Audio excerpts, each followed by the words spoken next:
for some restorative poses for pelvic floor tension or beginner type poses. So I'll work on that and try to get it done maybe tomorrow. But I was finishing working on the workshop and I wanted to remind you about it next week.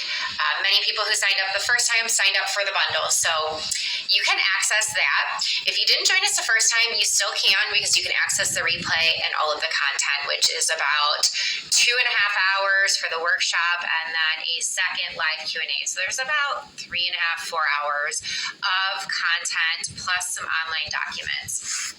And that really focused on the foundational concepts of pelvic floor and breathing, and how do we first begin to integrate that into beginner exercise. So we walked through all of that and then gave you exercises that you could focus on before we meet again on the 15th.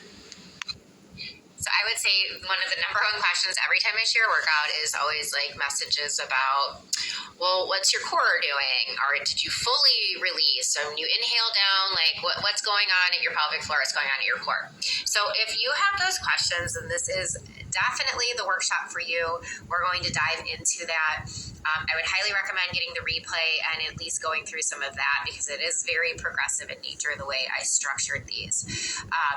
And so we will definitely touch on how that changes, how what was once your exertion point in foundational movements then needs to change as you gain strength, and how that changes for these heavier movements and these other considerations. So really broke it down for you to be a little more easily digestible and progress into that.